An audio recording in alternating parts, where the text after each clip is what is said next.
இந்த மானாமதுரை பகுதியில் தொடர் ஆர்ப்பாட்டத்தை நீதி கிடைக்கும் வரை நடத்தி கொண்டிருக்கிற இந்த மானாமதுரை பகுதி வாழ் மக்களுக்கும் பல்வேறு இடையூறுகளுக்கு இடையில் ஒரு போராட்டத்தை நாம் நடத்துவது என்பது அவ்வளவு எளிதான காரியம் அல்ல.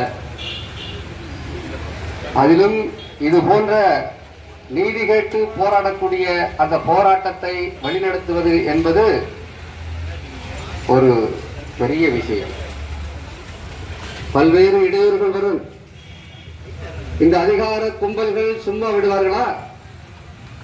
விடமாட்டார்கள். எந்தெந்த வழிகளிலெல்லாம் இந்த போராட்டத்தை நீர்த்து போக செய்ய முடியுமோ அத்தனை இடையூறுகளையும் தருவார்கள். இதில் கட்சிகள், அமைப்புகள் அது வேறு வகையான குடைச்சல். என் பேரை முதல்ல போடல, அதனால நான் வரல. என் பேர் 4ஆவதாக இருக்குது, நான் எப்படி வர்றது என்றெல்லாம் இப்படி ஒரு பக்கம். தடையெல்லாம் மீறி இந்த போராட்டத்தை தொடர்ச்சியாக நடத்தி கொண்டிருக்கிற இந்த போராட்ட குழுவிற்கு நான் சார்ந்திருக்கிற தமிழர் நீதி கட்சியின் சார்பாக புரட்சிகர வணக்கத்தை தெரிவித்துக் கொள்கிறேன். முதலில் இந்த ஆகாஷ் டெலிசன் யார், எந்த அடிப்படையில் இவருடைய படுகொலை நடக்கிறது என்பதை நாம் தெளிவாக புரிந்து கொள்ள வேண்டும். இந்த பகுதியில் நான் ஒரு 14வது நாள் போராட்டத்திற்கே வந்து கலந்து கொண்டேன். அப்படி கலந்து கொண்ட போது இந்த கிருஷ்ணராஜபுரம் நகர் பகுதியைச் சேர்ந்த அந்த மக்களிடத்திலே நான் விசாரித்தேன். யார் இந்த ஆகாஷ் டெலிசன், அவருடைய நடவடிக்கைகள் என்ன, எப்படிப்பட்டவர், அவருடைய குடும்ப பின்னணி என்ன என்பது குறித்து நான் அங்கு இறங்கி விசாரித்தேன். அந்த வகையில் இது ஆகாஷ் டெலிசன் என்பவர் ஒரு துடிப்பான இளைஞர், தவறை தட்டி கேட்கக்கூடிய ஆற்றல் மிக்கவர், ஆண்மையோடு செயல்பட்டவர். அவருடைய அப்பா இதே பகுதியில் பிரியாணி கடை வைத்திருக்கிறார். இந்த ஆகாஷ் டெலிசன் என்பவர் பற்றி காவல்துறைக்கும் தெரியும், அவருடைய குடும்ப பின்னணி குறித்து இந்த காவல்துறைக்கு தெரியும், இந்த பகுதி மக்களுக்கும் தெரியும் எப்படிப்பட்டவர்கள் என்று. என்ன நடக்கிறது இங்கே? இந்த மானாமதுரை பகுதியிலே கஞ்சா கொடி கட்டி பறக்கிறது. கஞ்சா வியாபாரம். இந்த கஞ்சா வியாபாரம், இந்த கஞ்சாவை விற்பதற்கு இந்த காவல்துறை உடந்தையாக இருந்து கொண்டு அந்த கஞ்சா வியாபாரிகளிடத்தில் பணத்தை பெற்றுக் கொண்டு கஞ்சா வியாபாரம் செய்வதற்கு துணை நின்றிருக்கிறார்கள். அந்த நிலையில தான் நான் விசாரித்த வகையில் கஞ்சா குடித்து பாதிக்கப்பட்டு இறந்த குடும்பத்திற்கு இந்த கஞ்சா வியாபாரிகளிடத்தில் பணத்தை வாங்கி இந்த ஆகாஷ் டெலிசன் என்பவர் கொடுத்திருக்கிறார். அப்படிப்பட்ட நிலையில தான் இந்த கஞ்சா வியாபாரிகள் என்ன செய்கிறார்கள்? ஆகா, நம்முடைய தொழிலுக்கு ஆபத்து வந்துருச்சு, ஆகாஷ் டெலிசன் மூலமாக ஆபத்து வந்துருச்சு, இந்த இளைஞர் படை இப்படியே போனா நம்ம கஞ்சா வியாபாரம் நடக்காது, அப்படியே டாஸ்மாகையும் நடக்காது, நம்ம நினைச்சது நடக்காது என்று சொல்லி ஆகாஷ் டெலிசன் மீது குறி வைக்கிறார்கள். அவர் மீது பொய் வழக்கு புனையப்படுகிறது. ஏற்கனவே ஒரு முறை பொய் வழக்கு போட்டு இவரை ஆஜர்படுத்திய போது இவர் அங்கே அந்த நீதிபதியிடம் வாக்குமூலம் அளித்திருக்கிறார். இவர் படித்துக் கொண்டிருக்கிறார். ஒரு படித்த பையனை நீங்க இப்படி பிடிச்சிட்டு வந்து இந்த மாதிரி கேஸ் போட்டிருக்கீங்களே என்று அந்த நீதிபதியை விசாரித்த போது இந்த ஆகாஷ் டெலிசன் உண்மையை சொல்லி இருக்கிறார். இது போன்று எந்த தவறு நான் பண்ணல, என்னை வேண்டுமென்றே இந்த காவல்துறை பிடித்து பொய் வழக்கு புனைகிறார்கள் என்று சொல்லியிருக்கிறார். அந்த நீதிபதி இந்த ஆகாஷ் டெலிசனை உடனடியாக விடுதலை செய்ததோடு மட்டுமல்லாமல் அந்த காவல்துறையை எச்சரிக்கையும் அனுப்பியிருக்கிறார்கள். இந்த நிலையில்தான் நம்முடைய ராஜதந்திரங்கள்லாம் வீணாய் போய்விட்டது என்று காவல்துறை குறிபார்த்துக் கொண்டே இருக்கிறார்கள். கஞ்சா வியாபாரம் நடக்காது இவன் இருந்தால், சாராயத்தை வாங்கி வைத்து விற்க முடியாது இவன் இருந்தால், ஆக இவனை எப்படிதான் இவனை போட்டு தள்ளுவது என்று காவல்துறையும் இந்த கஞ்சா வியாபாரிகளும் சேர்ந்து முடிவெடுக்கிறார்கள். அப்படி முடிவெடுத்து ஒரு அந்த சம்பவம் இவரை பிடித்துக் கொண்டு போவதற்கு முன்பு ஒரு அடிதடி ஒன்று நடக்கிறது. இவர் அறிவாலை வைத்துட்டு ஓடுற மாதிரியும் அந்த மாதிரி ஒரு சில நடக்கிறது.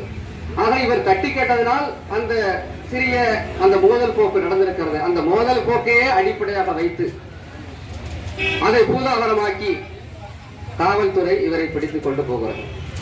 தனிப்படை போட்டு பிடித்துக் கொண்டு போவது கிட்டத்தட்ட 6 பேரை பிடித்திருக்கிறார்கள்.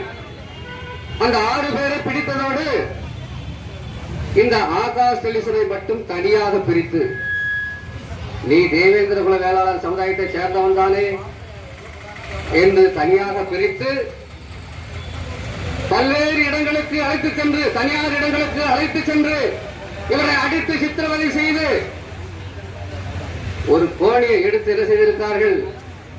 ஈரக்கா கோணியை எடுத்து காலில் கட்டி இருக்கிறார்கள். காலில் கட்டி ஒரு பாறையிலே அந்த காலை வைத்து இரும்பு கம்பியால் தாக்கி இருக்கிறார்கள். காலை சுக்கு சுக்காக உடைத்திருக்கிறார்கள். அந்த எலும்பை எவ்வளவு வேதனையான ஒரு விஷயம். ஒரு காவல்துறை ஒரு குற்றம் செய்தாலே எந்த மாதிரியான நடவடிக்கைகள் எடுக்க வேண்டும்? சட்ட ரீதியாக நீ பிடித்து விசாரித்து கோர்ட்ல ஒப்படைக்கணும். இதுதானே உனக்கு வேலை. அடிப்பதற்கு உனக்கு யார் அந்த அதிகாரத்தை கொடுத்தது? அதுவும் தேவேந்திர குல வேளாளர் சமுதாயத்தை சார்ந்தவனான என்று அடிப்பதற்கு உனக்கு யார் அந்த அதிகாரத்தை கொடுத்தது? இவனை அடிச்சா கேட்கறதுக்கு நாதி இல்லை, எவனும் வரமாட்டான். அங்கங்க சிறு சிறு அமைப்புகள் அங்கங்க கூச்சல் போடுவான் என்று நம்முடைய பலகீனத்தை புரிந்து கொண்டு இந்த அதிகார கும்பல்கள், சாதிவரி கும்பல்கள், இந்த சதிகார கும்பல்கள் ஆகாஷ் டெலிசனை அடித்து சித்திரவதை செய்து அந்த ரத்தத்தை ஒழுக விட்டு, இவர்கள் நினைத்திருந்தால் ஆகாஷ் டெலிசனை காப்பாற்றி இருக்கலாம். அத்தனை ரத்தமும் போன பிறகு இவர் ஆஸ்பத்திரியிலே அனுமதிக்கப்படுகிறார். போச்சு. அங்கே சென்று இவர் இங்கே கதை முடித்திருந்தா அப்படியே ஊத்தி மூடியிருப்பான், இந்த கேஸை முடிச்சிருப்பான். ஆனால் அந்த ஆஸ்பத்திரிக்கு சென்று இவர் வாக்குமூலம் அளிக்கிறார். அந்த ஒண்ணுதாங்க எவிடன்ஸ் நமக்கு. அந்த வாக்குமூலத்துல நடந்ததை சொல்றாரு. என்ன எங்கெங்கெல்லாம் கொண்டு போய் அடிச்சாங்க, இப்படி எல்லாம் அடிச்சாங்க, என்ன சித்திரவதை செய்தார்கள் இந்த கும்பல் என்று அந்த ஆகாஷ் டெலிசன் என்பவர் வாக்குமூலம் அளிக்கிறார். அந்த வாக்குமூலத்தின்படி காவல்துறை இந்த நடவடிக்கையை, இவர்களை, இந்த குற்றவாளிகளை கைது செய்திருக்கணுமா வேண்டாமா? ஆனா இன்றைக்கு 57 நாட்கள் ஆகிறது, இதுவரைக்கும் கைது செய்யல. தொடர்ச்சியாக நாம போராடிக்கிட்டு இருக்கிறோம். ஆனா இந்த போராட்டத்தை அவன் எந்த ஒரு பெரிய பொருட்டாவே அவன் நினைக்கல. இதே வேறு சமுதாயத்திற்கு இது போன்ற பிரச்சனை நடந்திருந்தால் நடந்திருக்கிறது. எப்படியெல்லாம் நடவடிக்கை எடுத்தார்கள் என்பது நமக்கு தெரியும். இப்ப சமீபத்தில் கூட ஒரு தீர்ப்பு கொடுத்தாங்க. ஜெயராஜ் பெண்ணிக்ஸுக்கு தூக்கு தண்டனை. அவர்களுக்கு அந்த தூக்கு தண்டனை கொடுக்கும் போது அந்த நீதிபதி என்ன சொல்லியிருக்கிறார்? காவல்துறையை சேர்ந்தவர்களே இப்படி ஒரு அநீதியான ஒரு குற்றத்தை செய்தால் எப்படி சரியாக இருக்கும்? அதனால்தான் உங்களுக்கு தூக்கு தண்டனை என்று அவர் பகிரங்கமாக அந்த நீதிபதி அவர்களுக்கு தூக்கு தண்டனை, 2 தூக்கு தண்டனை, இரட்டை தூக்கு தண்டனை. வெளியெல்லாம் வர முடியாது அவ்வளவு சீக்கிரம். ஆக இப்படி இந்த அதிகார கும்பல்கள், சாதிவெறி கும்பல்கள் ஒரு சாதிக்கு ஒரு மாதிரியாகவும் இன்னொரு சாதிக்கு ஒரு மாதிரியாகவும் இது போன்ற ஒரு பிளவுவாத ஒரு வேலையை செய்து கொண்டிருக்கிறார்கள். இந்த ஆகாஷ் செலிசன் படுகொலை செய்யப்படுகிறார். அவர் இறந்து விட்டார். அந்த இறப்புக்கு நீதி கேட்டு அதே நாளில் இந்த பைபாஸ்ல இந்த மக்கள் எல்லாம் திரண்டு சாலை மறியல் செய்யறாங்க. ஒரு கொலை நடக்கிறது, ஒரு படுகொலை நடக்கிறது. அதுக்காக நீதி கேட்டு போராடுவது அது சட்டப்படி சரி. இந்த சட்டத்தில் இடம் இருக்கிறது. ஜனநாயக நாட்டில் ஒருவன் போராடுவதற்கு உரிமை இருக்கிறது. ஆனால் இங்க எப்படி சாதி ரீதியாக இந்த விஷயத்தை கையாளுகிறார்கள் என்று பாருங்கள். அந்த காவல்துறையை சார்ந்தவர்கள் ஒரு குறிப்பிட்ட சாதியை சார்ந்தவர்கள். அவர்கள் அந்த குறிப்பிட்ட சாதியை சார்ந்தவர்கள் என்ன செய்கிறார்கள்? அவர்களுடைய சாதியை சேர்ந்தவர்களுக்கு போன போட்டு இப்படி போச்சுன்னா எங்க பொழப்புல மண்ணு விழுந்துரும், எங்களை தூக்கு தண்டனை கொண்டு போய் வரைக்கும் நிறுத்திடுவான், இந்த போராட்டத்தை அப்படியே கலைச்சிரு என்று அவர்கள் சாதியை சார்ந்தவர்களுக்கு பணத்தை கொடுத்து ஒரு எதிர் போராட்டம் பண்றான். ஐயோ இதை எங்க சாலைகள்ல வந்து மறிச்சுட்டான். இது ஒரு போராட்டம்டா, இது மனித உரிமைக்கான போராட்டம். அதிகாரத்தை பயன்படுத்தி இப்படி ஒரு அடிச்சு கொலை செய்யறான். இன்னைக்கு என்ன செய்வான், நாளைக்கு உடனே செய்வான். அப்படிப்பட்ட நிலைமையில இவனுக்கு அப்பா எதிர் போராட்டம் நிறுத்துற. உனக்கெல்லாம் வெக்கமா இல்ல? உன் வீட்டுல அண்ணன் தம்பி பிறக்கல? உனக்கு உன் குடும்பத்துல இப்படி ஒரு கல்யாணா நீ இப்படி எதிர் போராட்டம் செய்வதற்கு உனக்கு துணிச்சல் வருமா, துப்பு இருக்குமா? அறிவு கட்டவர்கள். நான் இந்த பகுதியில வந்து விசாரித்த போது அந்த எதிர் போராட்டத்தை நடத்திய ஒருவன் 2 நாளில் சாலை விபத்தில் இறந்து விட்டான். ஆகாஷ் செலிசனுடைய அந்த ஆன்மா சும்மா விடுமா? சும்மா விடுமா? இந்த குற்ற வழக்கில் சம்பந்தப்பட்டவர்கள் 16 பேர் காவல்துறையை சார்ந்தவர்கள்.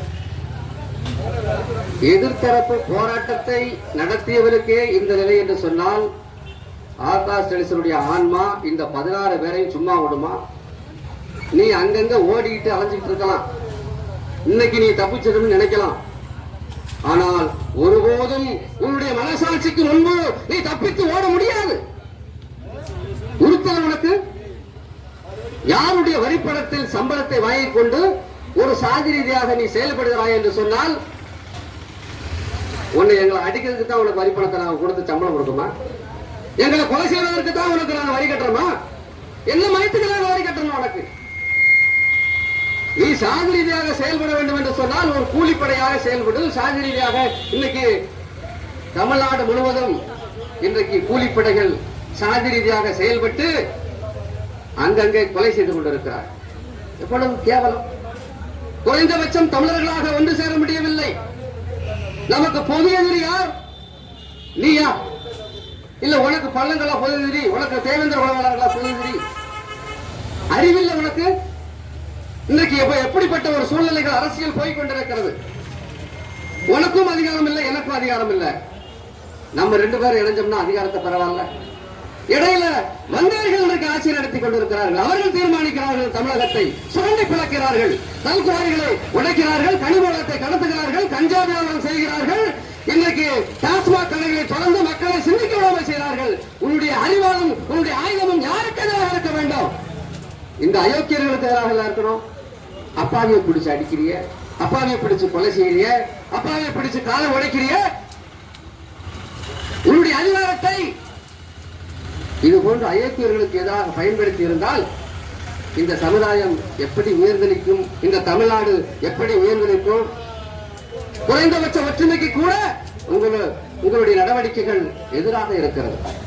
அதிகாரம் வந்துவிட்டால் அனைத்தையும் நீங்கள் செய்து விடலாம் என்று நினைக்கக்கூடாது. கண் முன்னே ராஜபக்ச என்பவன் ஈழப்படுகொலையை, தமிழர்களை படுகொலை நிகழ்த்தி நம்ம கண்ணு முன்னாடியே அடிச்சு விரட்டப்பட்டான். அந்த மக்களாலே பரதா போட்டுட்டு ஓடிட்டான். இப்படி அதிகாரத்தை பயன்படுத்துவர்கள் எல்லாம் எந்த நிலைக்கு ஆளானார்கள் என்று தெரியும். ஜெயலலிதா என்ன நடந்தது? ஜெயலலிதா ஆட்சி காலத்தில் எத்தனை சாதிவாரி படுகொலைகள்? ஜெயலலிதாவுக்கு பின்னாடி நிழலாக நின்று கொண்டு இன்றைக்கு அவர்களுடைய நிலைமை எல்லாம் என்னாச்சு? அதிகாரம் போச்சு, பீச புடிக்கிட்டாங்க மக்கள். அதிகாரத்தை வைத்துக் கொண்டு இந்த எளிய மக்களை ஒடுக்கி விடலாம் என்று எண்ணினால் அது உங்களுக்கு எதிராக வந்து முடியும். 57 நாட்கள் ஆகுது, நாங்களும் அங்கங்க கத்திக்கிட்டு இருக்கிறோம். எவ்வளவு துணிச்சல் இருந்தா எங்கள் வரிப்பணத்தில் இயங்குகிற இந்த அரசு இந்த குற்றவாளிகளை கைது செய்வதற்கு ஏன் உங்களுக்கு துப்பில்லை? யார் உங்களை தடுப்பது? பணம் இருப்பவர்களுக்கு ஒரு நீதி, பணம் இல்லாதவனுக்கு எளியவர்களுக்கு ஒரு நீதி என்று சொன்னால் ஜனநாயகமாக இருக்குமா?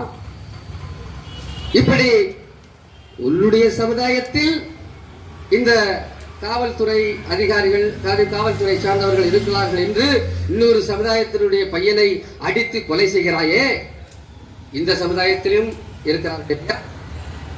ஐபிஎஸ் இருக்கிறார்கள், ஐஏஎஸ் இருக்கிறார்கள், காவல்துறை அதிகாரிகள் இருக்கிறார்கள், இப்படி எண்ணற்ற பதவிகளே இருக்கிறார்கள். இவர்களெல்லாம் ஒருங்கிணைந்து உள்ளே ஒடுக்கினால், அப்படி ஒடுக்குகிற காலகட்டத்தை நீதானே ஏற்படுத்துகிறாய். இதே லத்தி சார்ஜ் உனக்கு வரும். அதுக்கு யாரு வழி ஏற்படுத்தி கொடுப்பது?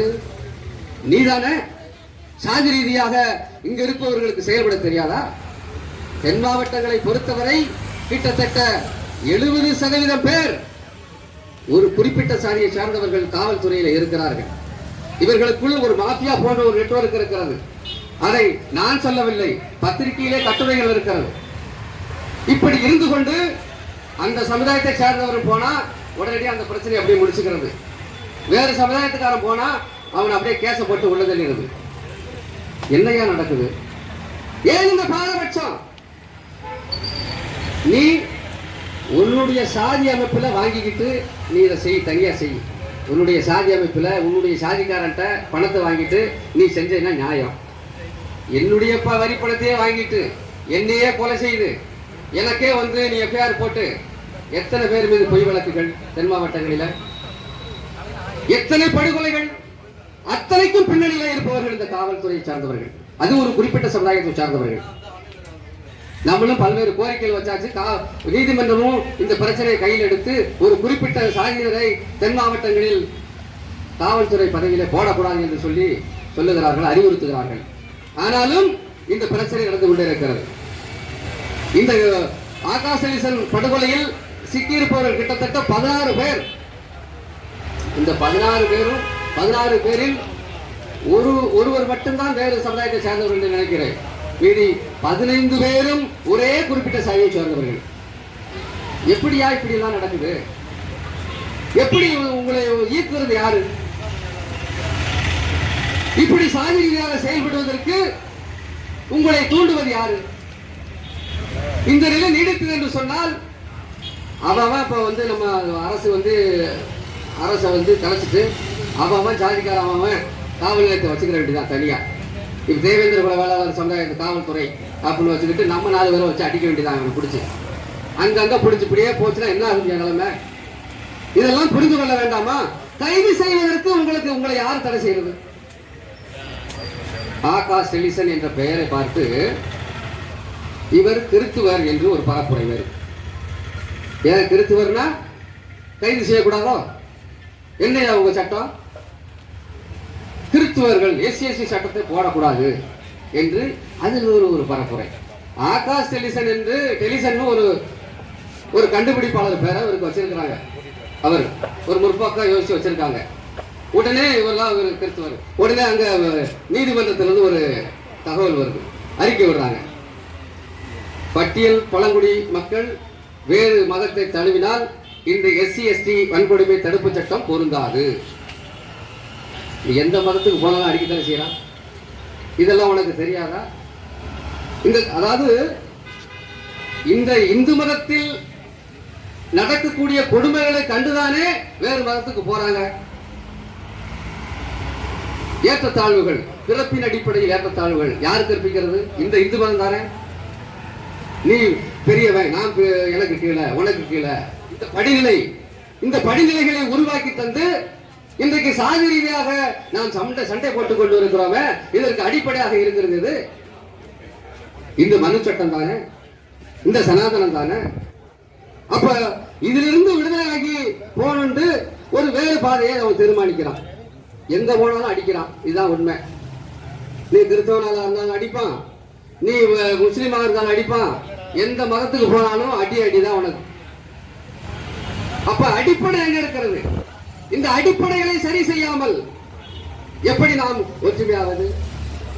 குறைந்தபட்சம் தமிழர்களாக ஒன்று சேர்வோம், குறைந்தபட்சம் தமிழர்களாக ஒன்று சேர்ந்து நாம் அதிகாரத்தை கைப்பற்றுவோம் அப்படின்னு சொன்னாலும் இன்றைக்கு சாதி ரீதியான பிளவுகளை தொடர்ச்சியாக உருவாக்கி நம்மை நாமே அடித்துக் கொள்ளக்கூடிய ஒரு நிலைமை இன்னைக்கு ஏற்படுத்திக் கொண்டே இருக்கிறார்கள். அதற்கு பலியாக அப்போ இந்த ரெண்டு சமுதாயம் தான் இந்த உலகத்திலே எதிரியா? எங்க பாரு இதேதான் பிரச்சனை. படுகொலைகள் ஈஸியாக நிகழ்ந்து விடுகிறது. நாம் அதற்காக போராடி கொண்டிருக்கோம். பிற எங்கிருந்து அதிகாரத்தை நோக்கி நகர்றது? எனக்கு முன்பு பேசணும் சொன்னாங்க, நாம் அதிகாரத்தை நோக்கி நகர வேண்டும், அதிகாரத்தை நோக்கி நகர வேண்டும். உண்மைதான். இது எப்படி சரி பண்ணத்தான் அதிகாரத்தை நோக்கி நகருவ? இந்த பிரச்சனையை, இந்த சாதி பிரச்சனையை சரிபடுத்தாமல் இன்றைக்கு குறைந்தபட்சம் தமிழர்களாக கூட ஒன்றுபட முடியாது. அப்ப இதுக்கு இந்த பிரச்சனையுடைய மையமாக இருப்பது யார்? ஒரு குறிப்பிட்ட சமுதாயம். எல்லா சமுதாயத்திலும் பிரச்சனை நடக்குது, ஒரு குறிப்பிட்ட சமுதாயம். நான் என்ன சொல்கிறேன், அந்த குறிப்பிட்ட சமுதாயத்தை தனிமைப்படுத்து. இல்ல குறைந்தபட்சம் அந்த சமுதாயத்தில் உள்ளவர்களாவது ஏய் இப்படி பண்ணாதையா அப்படின்னு சொல்றானா? இல்ல, அவன் ரசிக்கிறான், படுகொலைகளை ரசிக்கிறார்கள் அந்த சமுதாயத்தை சேர்ந்தவர்கள். நான் பகிரங்கமா குற்றம் சாட்டுறேன். இன்றைக்கு இஸ்ரேல் ஈரான் போர் நடந்துகிட்டு இருக்கு, அமெரிக்கா போர் நடந்துகிட்டு இருக்கு. இந்த போர்ல பல லட்சக்கணக்கான மக்களை இன்னைக்கு அகதிகள் ஆக்கி இன்னைக்கு அந்த கமேனி என்கின்ற அந்த ஈரான் அதிபரை படுகொலை செஞ்சுட்டான் அமெரிக்கா. அப்போ ஏற்கனவே இஸ்ரேல் காசா போன்ற பகுதிகளில் போர் நடத்தி அந்த மக்களை மிகப்பெரிய அளவில் படுகொலை செய்து தன்னுடைய கட்டுப்பாட்டின் கீழ் வச்சிருக்கிறான். அப்போ அந்த இஸ்ரேலுடைய ராணுவத்தினுடைய ஒரு நபரை ஒரு பத்திரிகையாளர் பேட்டி கேட்கிறான். பாலஸ்தீன மக்களை, அந்த குழந்தைகளை நீங்க கொன்று குவிக்கிறீங்களே, உங்களுக்கு மனசாட்சி இல்ல என்று கேட்கிறான். அவன் சொல்றான், நான் இந்த குழந்தைகளை கொன்று குவிப்பதில் நான் மகிழ்ச்சி அடைகிறேன்னு சொல்றான். ஒரு ராணுவ வீரர் எப்படி அவனுக்கு கற்பிக்கப்பட்டிருக்குது பாருங்க. இஸ்ரேல் ராணுவம் ஒரு குழந்தைய கொல்றதுல அவனுக்கு மகிழ்ச்சின்னு சொல்றான். இதே நிலைமை தாங்க இந்த ஒரு குறிப்பிட்ட சமுதாயம் இங்க செஞ்சுட்டு இருக்கு. இந்த இடத்தை செஞ்சுட்டு இருக்கு. கொலைகளை ரசிக்கிறார்கள். இது நாகரிக சமுதாயமா? இது அநாகரிகம் இல்லையா? எப்படி உனக்கு துணிச்சல் வருகிறது? கொலையை ரசிப்பதற்கு உனக்கு எப்படி துணிச்சல் வருகிறது? கொலை செய்வதற்கு எப்படி உனக்கு துணிச்சல் வருகிறது? ஆக இந்த 57வது நாள் ஆகுது இந்த ஆகாஷ் டெலிஷனை. நம்ம வேற எந்த கோரிக்கையும் வைக்கல. இவர்கள் அவனை பிடிச்ச உடனே தூக்கில போடு, அவனை பிடிச்சு சுட்டுக்கொள்ளு எல்லாம் சொல்லல. நீ தானே சட்டத்தை எழுதி வச்சிருக்கிற, சட்டத்தை நடைமுறைப்படுத்துறது நீ தானே. அவனை குறைஞ்சபட்சம் கைது செய்யறதுல உனக்கு என்னையா கேடு வந்துருது? அவன் இந்த 57 நாள் அவன் என்னென்ன பின்னாடி செஞ்சுட்டு இருப்பான்? இந்த கொலையை மறைக்கிறதுக்கு எல்லா வேலையும் செய்வானா செய்ய மாட்டானா? வெளியே விட்டுட்ட நீ அவனை. இந்த கொலை, இந்த படுகொலையை மறைக்கிறதுக்கு, இந்த விட்னஸ்களை மறைக்கிறதுக்கு அவன் பின்னாடி இருந்து வேலை செய்வானா செய்ய மாட்டானா? அப்போ இந்த படுகொலையை நீர்த்து போக வைப்பதற்கான வேலைகளை இந்த அரசு செய்கிறது. இதைத்தான் நம்ம தெளிவா புரிஞ்சுக்கணும். கொஞ்ச நாள் விட்டா என்ன பண்ணுவான்? இவன் மறந்து போயிருவான், அவன் பொழப்ப பார்க்க போயிருவான். இப்பவே என்ன ஆச்சு? 57 நாள் அப்படியே நாம் கட்டி பிடிச்சு நம்ம கொண்டு நிறுத்திருக்கோம். வேலை இருக்குது, பிள்ளைகள் படிக்கணும், எல்லாம் பணம் வச்சுட்டு இருக்குல்ல. அன்றாட காட்சிகள் தான். நம்ம வேலைக்கு போனதான் நம்ம குடும்பத்தை ஓட்ட முடியும். பல விஷயங்கள் இருக்குது. அப்ப அதெல்லாம் தாண்டி நாம் இந்த நீதிக்கான போராட்டத்தில் நம்ம ஈடுபட்டு இருக்கிறோம். இவர்களுக்கு என்ன நினைப்பு? கொஞ்ச நாள் கத்துவாங்க, அப்படியே விட்டு போயிடுவான், மறந்துடுவான். அப்ப நம்ம இத க்ளோஸ் பண்ணிட்டு நம்ம வாட்டில் இன்னொரு படுகொலை செய்வோம். இந்த 16 பேரும் சும்மா இருப்பான் நினைக்க. இவன் எத்தனை பேரை கொலை செஞ்சாங்கன்னு அவனை பிடிச்சு அவனை விசாரிச்சோம்னா தெரியும். இந்த ஆகாஷ் டெலிஷன் மாதிரி நீ எத்தனை பேரை படுகொலை செஞ்சிருக்கிற அப்படின்னு அவனை பிடிச்சி விசாரிச்சா தெரிஞ்சு போகும். ஆக இவர்களை கைது செய்வதற்கு கூட இவர்கள் யோசிக்கிறார்கள் என்று சொன்னால் இதை நாம் எப்படி எடுத்துக்கொள்வது? எங்களுடைய கோரிக்கை, இந்த 16 பேரையும் கைது செய்ய. எஸ்எஸ்சி சட்டம் என்ன சொல்லுது? நீ வழக்கு போடணும்னு சொல்லுது. வழக்கு போட்டு எந்த விசாரணையும் செய்ய தேவைன்னு சொல்லுது. எஸ்எஸ்சி சட்டம் என்ன சொல்லுது? விசாரணையே தேவையில்லையா? குற்றவாளியை கைது செய்ய சொல்லுது. அதை விட இந்த அதிகார துஷ்பிரயோகம் செய்து ஒரு பட்டியல் பழங்குடியினரை கொலை செய்வார்கள் என்று சொன்னால் அது தூக்கு தண்டனைக்கு சமம். ஆயுள் தண்டனை, குறைந்தபட்ச ஆயுள் தண்டனையிலிருந்து தூக்கு தண்டனைக்கு சமம்னு சொல்லுது. ஏய், நாங்க என்ன இல்லாதையா பேசுறோம்? ஓன் சட்டத்தை தானே சொல்றோம், ஓன் சட்டப்படி நடவடிக்கை தானே சொல்றோம். சட்டத்தை நீ தானே அமல்படுத்தணும், சட்டத்தை நீ தானே நடைமுறைப்படுத்தணும். அதைத்தான் நம்ம கேட்கிறோம். அதற்கு கூட நீ தயங்கிக் கொண்டிருக்கிறாய் என்று சொன்னால் அப்பட்டமாக சாதி வெறியோடு இந்த காவல்துறையும் அரசும் செயல்படுகிறது என்றுதான் பொருள். இந்த 3ஆம் தேதி நாம் எதற்காக இந்த ஆர்ப்பாட்டத்தை இந்த அளவுக்கு ஒருங்கிணைத்து வைத்திருக்கிறோம் என்று சொன்னால், எல்லாம் என்ன சொன்னாங்க? தேர்தல் முடியட்டும், ரிசல்ட் வரட்டும்.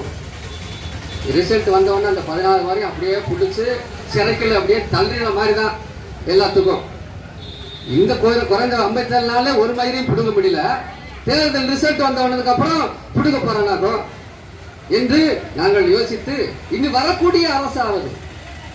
இப்ப அடுத்து நாளைக்கு ரிசல்ட் வந்துடும், எந்த அரசு அமையணும் சொல்லிட்டு.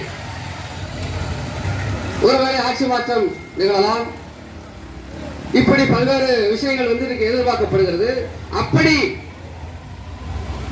அடுத்து வரக்கூடிய அரசு எதுல கையெழுத்து போடுவோ எங்களுக்கு தெரியாது. முதல் கையெழுத்து அந்த கையெழுத்தெல்லாம் விட்டு இந்த 16 பேரையும் கைது செய்ய வேண்டும். இந்த 16 பேரையும் கைது செய்வதுதான் அடுத்து அமையக்கூடிய அரசுக்கு நாங்கள் வைக்கக்கூடிய கோரிக்கை. அதனாலதான் இந்த 3ஆம் தேதி நாங்க இந்த ஆர்ப்பாட்டத்தை ஒருங்கிணைத்து நடத்திட்டு இருக்கோம். இந்த ஆர்ப்பாட்டத்திற்கு அனைத்து அமைப்புகளும் இங்க வந்துட்டாங்க. அந்த வகையில இந்த கோரிக்கை நிச்சயமாக வெற்றி பெறணும், வெற்றி பெற வேண்டும். வெற்றி பெறுவதற்கு அனைத்து அமைப்புகளும் அனைத்து இயக்கங்களும் இதற்கு உறுதுணையாக இருக்க வேண்டும் என்று நான் கோரிக்கை வைக்கிறேன். அப்படி இந்த ஆகாசுக்கு இந்த கோரிக்கை நிறைவேறவில்லை என்று சொன்னால், அவர்களை கைது செய்யவில்லை என்று சொன்னால், இந்த போராட்டம் தொடருவதோடு மட்டுமல்ல, இன்னொன்றையும் சொல்லுகிறேன், அந்த 16 பேரையும் நாங்களே கைது செய்யக்கூடிய நிலைமையை நீங்கள் ஏற்படுத்திவிடக் கூடாது என்று கூறி விடைபெறுகிறேன். நன்றி, வணக்கம்.